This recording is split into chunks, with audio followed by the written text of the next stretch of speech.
जय Hind everyone. Idioms and phrases की second class में आप सभी का स्वागत है। इससे पहले हम फर्स्ट क्लास कर चुके हैं, जहां पर आपने बहुत इंपॉर्टेंट इडियम्स एंड फ्रेजेस को किया होगा और आई होप आपके याद भी हुए होंगे। तो उसी शानदार तरीके से हम इस क्लास को भी करने वाले हैं। आप किसी भी एग्जाम की तैयारी कर रहे हो दोस्तों, जिसमें भी इंग्लिश आती है, उस सभी के लिए ये क्लास इंपॉर्टेंट रहेगी। और सेशन के लास्ट में आपको एक छोटा-सा इम्पोर्टेंट टेस्ट देखने को मिलेगा, जो आपको ये कन्फर्म करेगा कि यस, जो प्रीवियस ईयरली क्वेश्चंस आए हैं, उन्हें आप कर पा रहे हैं। तो चलिए सेशन को स्टार्ट करते हैं। बाकी आप चैनल को सब्सक्राइब कर लेना यदि इसी तरीके की इंग्लिश की वोकैब्युलरी को करना चाहते हैं तो। आज का हमारा फर्स्ट इडियम रहने वाला है दोस्तों, अ बोल्ट फ्रॉम द ब्लू। चलिए समझते हैं इसका मीनिंग क्या होता है। इसका मीनिंग होता है दोस्तों, something unexpected and unpleasant happened. मतलब कुछ एक ऐसी चीज जिसकी एक्सपेक्टेशन ना की गई हो, वह घटना हो जाती है, तो उसे हम कह देते हैं अ बोल्ट फ्रॉम द ब्लू। अब यहाँ पर ब्लू जो है वो मानिए आसमान है, और यदि आसमान से कोई बोल्ट गिरता है किसी के ऊपर, तो क्या उसकी एक्सपेक्टेशन की जा सकती थी? नहीं। तो एक ऐसी चीज, जो ऐसी घटना जो अनएक्सपेक्टेड हो, वह हो जाए, तो उसे हम कहेंगे अ बोल्ट फ्रॉम द ब्लू। जैसे आप अपना एग्जांपल ले सकते हैं कि घर में यदि कुछ चीज टूट जाती है या कुछ चीज खराब हो जाती है, तो आपको डांट पड़ेगी। तो इसे ही कह सकते हैं हम अ बोल्ट फ्रॉम द ब्लू। वह चीज हो जाना, वह घटना हो जाना जिसकी आशंका आपने लगाई ही ना हो। आई होप आपके ये इडियम क्लियर हुआ होगा दोस्तों। यदि आप इस सेशन की पीडीएफ डाउनलोड करना चाहते हैं दोस्तों, तो डिस्क्रिप्शन में आपको लिंक मिल जाएगा, वहां से आप डाउनलोड कर सकते हैं। वरना अपने नोट्स बना सकते हैं इन्हीं ट्रिक्स के अकॉर्डिंग, और जब एग्जाम हो तो आप रिवाइज करके जा सकते हैं। नेक्स्ट इडियम देखते हैं दोस्तों। नेक्स्ट है हमारा अ मैन ऑफ स्ट्रॉ, जिसका मीनिंग होता है a man of no substance. चलिए इसे समझते हैं ये है क्या। जिसका इंग्लिश मतलब होता है, हिंदी मतलब होता है कमजोर व्यक्ति। एक ऐसा व्यक्ति जो वीक हो, उसे हम कह देते हैं अ मैन ऑफ स्ट्रॉ। तो चलिए जानते हैं पहले कि स्ट्रॉ क्या है।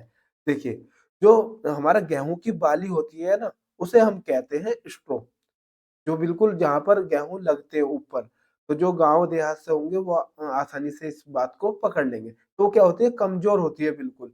तो उसी से ही कंपैरिज़न की गई है एक मैन की। तो I am a man of straw, जिसका मतलब है कमज़ोर व्यक्ति। तो एक ऐसा व्यक्ति जिसके पास नो सब्सटेंस, सब्सटेंस ना हो। दोस्तों, आगे बढ़ने से पहले मैं आपको इन्फॉर्म कर देता हूँ, हमारे इसी चैनल पर आपको वोकैब की बहुत ज़्यादा इंटरेस्टिंग क्लासेस आपको देखने को मिलेंगी। इस प्लेलिस्ट को आप सेव कर लेना और इन क्लासेस को ज़रूर कर लेना, क्योंकि ये ऐसी क्लासेस हैं जो आपको ट्रिक से वोकैब को परमानेंट लर्न करा सकती है। तो आई होप आप इन्हें ज़रूर देखोगे। चलिए आगे बढ़ते हैं और आगे के इडियम्स देखते हैं। नेक्स्ट इडियम है हमारे पास अ लोट ऑन योर प्लेट, जिसका इंग्लिश मीनिंग होता है having many responsibilities to have a large number of problems to deal with। इसका क्या मतलब है? इसका मतलब है दोस्तों कि आपके पास बहुत सारी जिम्मेदारियां होना या फिर प्रॉब्लम होना जिनके साथ आपको डील करना है। तो उसे हम कह देते हैं a lot on your plate. मतलब आपकी प्लेट में बहुत सारी चीजें हैं, जिम्मेदारियां हैं या फिर प्रॉब्लम है जिनसे आपको निपटना है। जैसे फॉर एग्जाम्पल आप इस प्लेट को देख सकते हैं जिसमें बहुत सारी चीजें रखी हैं। ये तो प्लेट्स है, आपने कंपैरिजन करी। चलिए व्यक्ति से करते हैं। जैसे कोई वुमेन है, उसको घर का भी देखना है, वर्क भी देखना है, सब चीजें मैनेज करके चलनी है। तो क्या कह सकते हैं हम? A lot on your plate. I hope आपको ये इडियम याद हुआ होगा, क्लियर हुआ होगा। चलिए नेक्स्ट इडियम की तरफ चलते हैं। नेक्स्ट है हमारा अ स्ट्रेट शूटर, जिसका मतलब होता है ऑनेस्ट, ईमानदार व्यक्ति। वह व्यक्ति जो बिल्कुल सीधा, सिंपल, साफ-साफ कहने वाला होता है, उसे हम कहते हैं स्ट्रेट शूटर। तो कोई व्यक्ति है, यदि वो साफ-साफ सच बोल देता है, तो उसके लिए हम इस इडियम का यूज़ कर सकते हैं। चलिए नेक्स्ट इडियम। नेक्स्ट है हमारा बॉल इन योर कोर्ट। देखिए, बॉल इन योर कोर्ट का मतलब होता है दोस्तों, to be responsible for further action, मतलब अब जो आगे जो भी एक्शन होगा उसके रेस्पॉन्सिबल अब आप हो। तो यानी कि जो बॉल है वो आपके कोर्ट में है, आप किधर भी उसे मार सकते हैं। तो जैसे हम इसमें देखें कि बॉय के इधर लड़के के पास बॉल आई है, वो जिधर चाहे वो उधर मार सकता है। तो ball is in your court का मीनिंग हो गया ये। तो अब आप देख सकते हैं। चलिए नेक्स्ट इडियम की तरफ चलते हैं। नेक्स्ट इडियम होता है we wet behind the ears. We wet behind the ears का मतलब क्या दोस्तों? इसका मतलब है यंग एंड इनएक्सपीरियंस्ड पर्सन। एक ऐसा पर्सन या फिर एक ऐसा शख्स जो इनएक्सपीरियंस्ड हो भी किसी जॉब में, किसी प्रोफेशन में, या फिर यंग हो, उसे हम कह देते हैं a bat behind the years. ये इडियम आया कहाँ से वो देखिए दोस्तों, जिसका मतलब है अभी अनुभवहीन। जब हम छोटे थे तो हमारे कान के पीछे नहाने के बाद गीला रह जाता था। तो उसमें क्या, जब बड़े होते हैं तो साफ कर लेते हैं, छोटे होते हैं तो पीछे मतलब पानी रह जाता है कान के पीछे। तो हम उससे ही रिलेट कर सकते हैं कि इसका मतलब है कि अभी बच्चे हैं, इनएक्सपीरियंस्ड हैं। तो be wet behind the ears का मतलब है young and inexperienced. I hope clear हुआ होगा ये इडियम। चलिए नेक्स्ट इडियम की तरफ चलते। नेक्स्ट है हमारा दोस्तों बीट अराउंड द बुश, जिसका मतलब होता है अवॉइडिंग द मेन टॉपिक। मतलब वह मेन टॉपिक को तो अवॉइड करके इधर उधर की बातें करने को हम यूज कर सकते हैं बीट अराउंड द बुश, घुमा फिरा कर बात करना। तो अब आप इमेज में देख सकते हैं कि मेन चीज जहां पर है उसके इर्द गिर्द ही ये बच्चे मतलब पीट रहे हैं, बीट कर रहे हैं। तो बस उसी से रिलेटेड है बीट अराउंड द बुश। तो अराउंड घुमा फिरा कर बातें कर रहे हैं, मेन टॉपिक पर कोई बात ही नहीं। तो आई होप ये क्लियर हुआ होगा। चलिए नेक्स्ट इडियम है हमारा bit off bite off more than one can chew. तो इसका मतलब होता है दोस्तों to take more than one can deal with. मतलब जितना एक व्यक्ति डील कर सकता था उससे ज्यादा ले लेने को हम कह देंगे bite off more than one can chew. अपनी क्षमता से अधिक काम लेना, मतलब जितना आपके बस की था उससे भी ज्यादा आपने रेस्पॉन्सिबिलिटीज ले। तो क्लियर हुआ होगा। चलिए नेक्स्ट इडियम की तरफ चलते हैं। नेक्स्ट है हमारा ब्रेक द आइस, जिसका मतलब होता है to start a conversation to make someone comfortable. मतलब एक कन्वर्जेशन को स्टार्ट करने को हम ब्रेक द आइस कहते हैं, या फिर किसी व्यक्ति को, किसी पर्टिकुलर पर्सन को कंफर्टेबल करने के लिए जो कन्वर्जेशन स्टार्ट होती है मजे वाली, तो उसे हम कह देते हैं ब्रेक द आइस। तो चुप्पी तोड़ना। जैसे आप यहाँ पर एक वीडियो के थ्रू देख सकते हैं कि सारी महिलाएं एक साथ बैठी थी, शांत थी, बट एक लेडी स्टार्ट करती है कन्वर्जेशन और सब हंसने लगते हैं और एक कन्वर्जेशन वाला माहौल हो जाता है, बातचीत वाला माहौल हो जाता है। तो इसे कह सकते हैं हम ब्रेक द आइस। चलिए नेक्स्ट इडियम की तरफ चलते हैं। नेक्स्ट है हमारा दोस्तों to have figure to have bigger fish to fry. मतलब बहुत बड़ी मछली होना फ्राई करने के लिए, जिसका मतलब है to have something important to do. मतलब कुछ चीज इम्पोर्टेंट होना कि पहले यही करनी चाहिए या फिर यही होगी। तो महत्वपूर्ण कार्य का होना या फिर महत्वपूर्ण कार्य करने को हम कह देंगे to have bigger fish to fry. तो आपके पास बड़ी मछली है फ्राई करने के लिए भी, तो आप तो छोटी मछलियों के पीछे क्यों दौड़ोगे आप?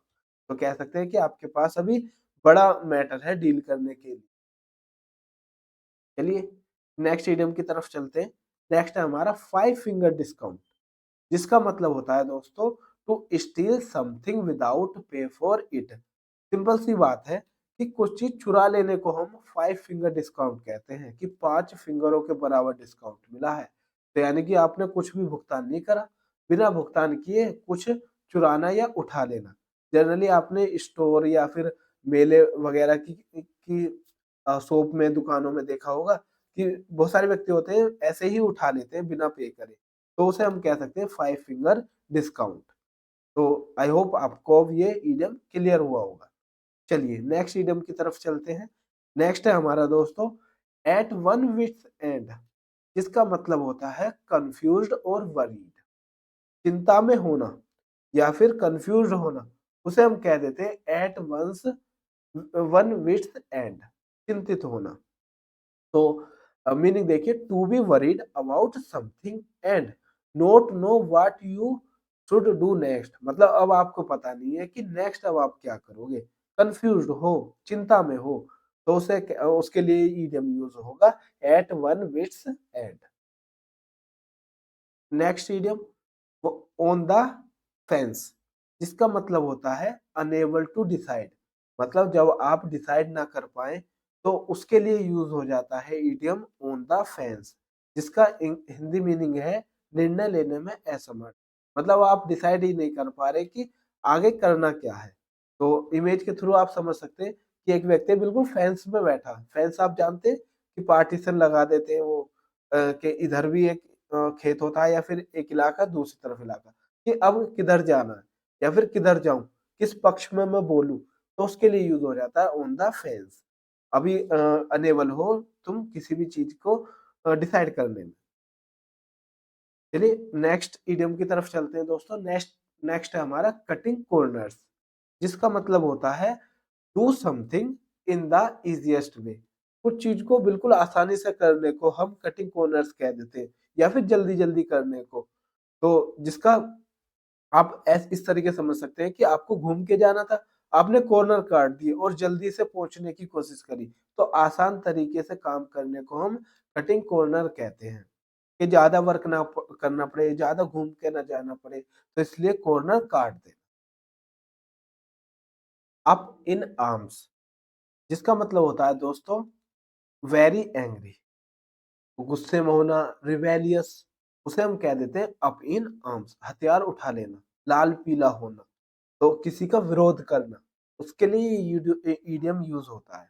जैसे आप किसी चीज को रिबेलियस कह सकते हैं, और किसी चीज का विरोध करना, ठीक है, अप इन आर्म्स कहलाता है, वेरी एंग्री।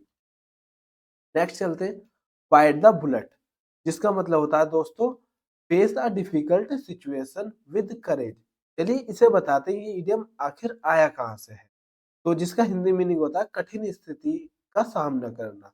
अब बाइट द बुलेट से कैसे रिलेट करेंगे, देखिए आपने किसी मूवी वगैरह में देखा होगा, जब बुलेट लग जाती थी, यानी गोली वगैरह लग जाती थी, तो उसे गर्म चाकू से निकाला जाता था, तो बहुत ज्यादा दर्द होता था, इस वजह से जो पेशेंट होता था उसके मुंह में उस टाइम पर गोली, मतलब जो बुलेट होती है उसे लगा देते थे, क्योंकि वार टाइम में तो आपको जल्दी जल्दी ट्रीटमेंट करना होता है, तो हॉस्पिटल अवेलेबल नहीं रहते, तो इसलिए इस चीज में जब वह बहुत ज्यादा दर्द महसूस करता था, तो उसके मुंह में, जो पेशेंट होता था उसके मुंह में बुलेट को लगा देते थे, जिससे वो उस दर्द को सहन कर पाए, तो इसलिए कहते हैं बाइट द बुलेट, कठिन स्थिति का सामना कर।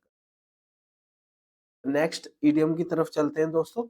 नेक्स्ट है हमारा केयर अ हैंग, जिसका मतलब होता है शोइंग नो इंटरेस्ट, मतलब कुछ भी इंटरेस्ट ना दिखाने को हम केयर अ हैंग कह देते हैं, कि कोई भी दिलचस्पी ना दिखाना।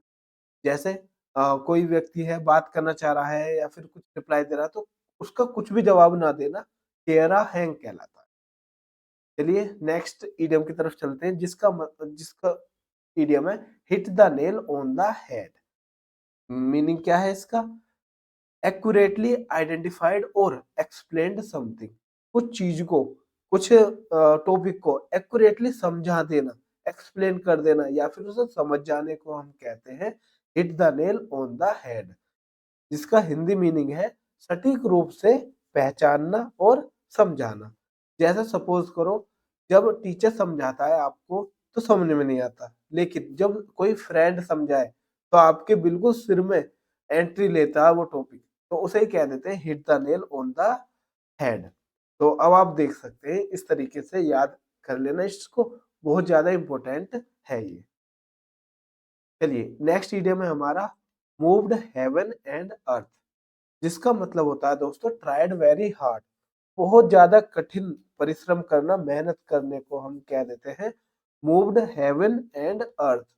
अर्थ और हेवन को मूव कर देना, मिला देना, या फिर उसे इतना हार्ड वर्क करना कि अर्थ और हेवन दोनों हिल जाए, मूव हो जाए, तो उस तरीके से हम इस इडियम को याद कर सकते हैं। नेक्स्ट इडियम की तरफ चलते हैं दोस्तों। नेक्स्ट है हमारा फेस द म्यूजिक, जिसका मतलब होता है एक्सेप्ट या बियर क्रिटिसिज्म और पनिशमेंट। मतलब कि पनिशमेंट या फिर क्रिटिसिज्म को एक्सेप्ट करना या फिर झेलना, कि अपने किए पर परिणाम भुगतना, उसे हम कह देते हैं फेस द म्यूजिक। यदि आप कुछ भी गलत काम करते हैं तो उसके जो कॉन्सिक्वेंसेस होंगे, उसके जो परिणाम होंगे, उसको झेलने को हम कह देते हैं face the music. To accept punishment for something you have done. I hope आपके ये इडियम क्लियर हुआ होगा दोस्तों। चलिए नेक्स्ट इडियम की तरफ चलते हैं। नेक्स्ट है हमारा जंप द गन, जिसका मतलब होता है to do something too soon और टू क्विकली। मतलब कुछ चीज ऐसी करना, बहुत जल्दी करना, और कुछ भी टाइम ना लगाने को हम जंप द गन कहते हैं। अब देखिए ये आया कहाँ से है इडियम, वो देखिए कि कोई काम बहुत जल्दी करना। जब आप एक रेस को देखोगे तो गन के शूट होते ही तुरंत जो रनर्स होते हैं वो भागने स्टार्ट कर देते हैं। उसी तरीके से जब स्विमर्स होते हैं तो गन की आवाज सुनते ही वो कूद जाते हैं, जंप कर देते हैं। तो वहीं से ये इडियम आया है जंप द गन, मतलब गन के इशारे पर जंप कर जाना। आई होप आपके ये क्लियर हुआ होगा इडियम। चलिए नेक्स्ट इडियम की तरफ चलते हैं। नेक्स्ट है हमारा a dime of dozen. A dime of dozen का मीनिंग क्या होता है? Something common and not special. कुछ ऐसी चीज दोस्तों जो बिल्कुल कॉमन हो, उसमें कोई भी स्पेशल ना हो, उसे हम कह देते हैं अ डाइम ऑफ डजन। अब कैसे याद करेंगे? देखिए आप इसे तो जानते हैं, मतलब इंडिया में सबसे पहले जो 25 पैसे 50 पैसे के सिक्के चलते थे, बट वो इस टाइम पर क्या है, बिल्कुल कॉमन सी बात है, उनका कोई भी स्पेशलिटी नहीं रही। वैसे ही अमेरिका में होते हैं डिम, टाइम बोलते हैं उन्हें। तो वहीं से ये इडियम को लिया गया अ डिम ऑफ डजन। मतलब जिस तरीके से इंडिया में चवन्नी अठन्नी होते थे, 25 पैसे 50 पैसे होते थे, वैसे ही यूनाइटेड स्टेट ऑफ अमेरिका में एक डाइम होता है। तो अब वो कॉमन है बिल्कुल। तो वहीं से ये इडियम है अ डाइम ऑफ दर्जन, मतलब सामान्य वस्तु। आई होप आपकी ये इडियम अब क्लियर हो गया होगा। चलिए नेक्स्ट इडियम की तरफ चलते हैं। नेक्स्ट है हमारा नोबडी इज फूल, जिसका मतलब होता है कि नॉट इजीली डिसीव्ड और वाइज। ऐसे कह सकते हैं कि जिसे आसानी से धोखा ना दिया जा सकता हो, जो चतुर हो, चालाक हो, उसे हम कह देते हैं नोबडी इज फूल। कोई भी आपको बेवकूफ नहीं बना सकता। तो आई होप आपको अब इस वीडियो और इमेज से क्लियर हो जाएगा। चलिए नेक्स्ट इडियम की तरफ चलते हैं, जिस इडियम है अंडर द रोज। इसका मतलब है दोस्तों प्राइवेटली और इन सीक्रेट। कुछ वर्क ऐसा जो प्राइवेटली हो या फिर सीक्रेट हो, उसे कह देते हैं अंडर द रोज, रहस्य में, कॉन्फिडेंशियली और इन सीक्रेट। आई होप आपको ये इडियम क्लियर हो गया होगा। चलिए नेक्स्ट इडियम है हमारा turn a deaf ears to, जिसका मतलब होता है डिसरिगार्ड और इग्नोर। मतलब किसी चीज को इग्नोर कर देना, डिसरिगार्ड कर देना, उसे कह देते हैं कानों पर से टाल देना। Turn a deaf ear to, ठीक है, अनसुना करना। तो अनसुना करने के लिए क्या इडियम यूज होगा दोस्तों? Turn a deaf ears to. Next चलते हैं दोस्तों। लास्ट में आपके लिए एक टेस्ट है, उसे जरूर देख कर जाना, लगा कर जाना, आपको बहुत ज्यादा क्लियरिटी होगी इडियम्स एंड फ्रेजेस की। तो नेक्स्ट इडियम है हमारा fish out of water. Fish out of water का मतलब क्या होता है? अनकंफर्टेबल, मतलब असुविधाजनक लगना, अनकंफर्टेबल फील करना, उसे कह देते हैं फिश आउट ऑफ वाटर। जैसे एक फिश है, यदि वह वाटर के बाहर आ जाए तो वो कैसी हो जाती है? अनकंफर्टेबल हो जाती है, उसके लिए सुटेबल नहीं है वह जगह। तो इसलिए ये वाला इडियम यूज किया जाता है। चलिए नेक्स्ट इडियम है हमारा a golden mean. A golden mean का मतलब होता है neither too much nor too little. मतलब ना तो बहुत ज्यादा और ना ही बिल्कुल कम, बराबर का हिस्सा रखना, उसे कह देते हैं अ गोल्डन मीन। मतलब बीच का रास्ता बिल्कुल बराबर पे तोलना। चलिए नेक्स्ट इडियम की तरफ चलते हैं, जो है हमारे पास फेयर्स फेयर, जिसका मतलब होता है जस्ट ट्रीटमेंट या फिर सबके साथ एक जैसा न्याय करना। उसे हम कह देते हैं फेयर्स फेयर, मतलब दोनों पक्षों को, सभी पक्षों को बराबर का न्याय देना, सबके साथ एक जैसा व्यवहार करने के लिए ये इडियम यूज किया जाता है। नेक्स्ट है हमारा हाई एंड माइटी। अब हाई एंड माइटी का मतलब क्या है दोस्तों? इसका मतलब होता है एरोगेंट, अभिमानी, या फिर ये कह सकते हैं कि और व्यक्तियों से ज्यादा स्टैंडर्ड होना हाई एंड माइटी कहलाता है। जैसे the phrase stems from the wealthy riding horses and being physically higher than poorer people, मतलब जो पुअर पीपल होते हैं उनसे थोड़ा सा हाई स्टैंडर्ड होने के लिए हाई एंड माइटी का यूज करते हैं, या फिर हम इग्नोरेंट, एरोगेंट और अभिमानी में भी यूज कर सकते हैं। चलिए दोस्तों, अब टाइम है हमारे टेस्ट का। तो देखते हैं प्रीवियस ईयरली जो भी क्वेश्चंस आए हैं उन्हें क्या अब आप कर पाएंगे इस क्लास के थ्रू। तो चलिए, फर्स्ट इडियम आपके पास रहेगा a fish out of the water. Option है आपके पास, और देखो दोस्तों ये सीएचएसएल 2022 में आया हुआ क्वेश्चन। तो अब फिश आउट ऑफ वाटर हमने कैसे याद किया था कि जो फिश थी वो वाटर के बाहर होती है तो अनकंफर्टेबल फील करती है। तो बस अब आपके सही आंसर याद आ गया होगा, fourth option being uncomfortable and restless. Next idiom की तरफ चलते हैं, जंप द गन। तो ऑप्शन आपके सामने है। तो जंप द गन को हमने कैसे याद किया था दोस्तों कि मतलब गन के इशारे पर जो स्विमर्स होते हैं वो स्विम करते हैं या फिर कूद जाते हैं, जंप कर देते हैं।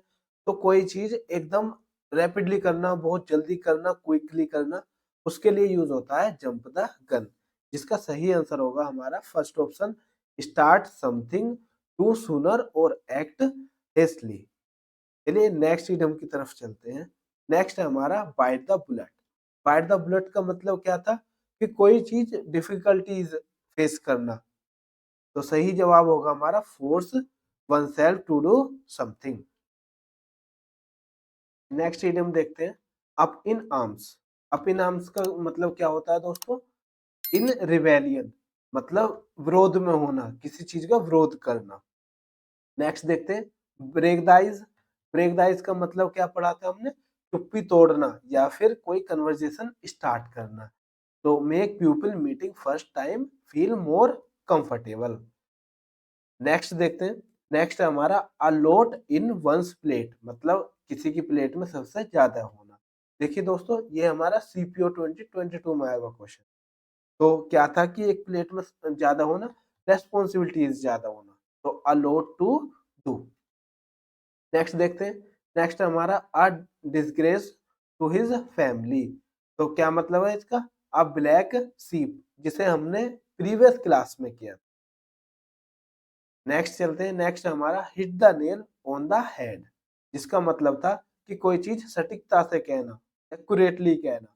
तो सही जवाब होगा हमारा to put a rose on the knows.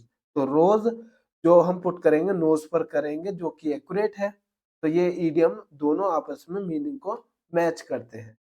चलिए नेक्स्ट इडियम की तरफ चलते हैं दोस्तों। नेक्स्ट है हमारा फेस द म्यूजिक, जिसका मतलब था कि जो तुमने कार्य करा है उसका कॉन्सिक्वेंसेस फेस करना या फिर उसका परिणाम भुगतना।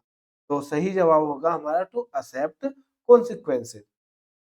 आई होप आपको यहाँ तक क्लियर हो रहे होंगे। नेक्स्ट की तरफ चलते हैं, नेक्स्ट है हमारा और लास्ट है अ बोल्ट फ्रॉम द ब्लू। तो बोल्ट फ्रॉम द ब्लू का मतलब क्या था कि कुछ ऐसी चीज, सडन प्रॉब्लम, जिसको हमने एक्सपेक्ट ही नहीं किया था। तो अनएक्सपेक्टेड प्रॉब्लम को हम कह देते हैं अ बोल्ट फ्रॉम द ब्लू। देखिए दोस्तों, यहाँ तक आपका सेशन था। आप अपना फीडबैक कमेंट बॉक्स में जरूर बताएं, क्लास कैसी लगी, सेशन कैसा लगा, और आपको कुछ इडियम्स याद हुए हैं या फिर नहीं, तो कमेंट करके जरूर बताना। अब हम मिलेंगे नेक्स्ट इंटरेस्टिंग वोकैब की कुछ अलग क्लास में। तब तक के लिए धन्यवाद एंड थैंक्स फॉर वॉचिंग।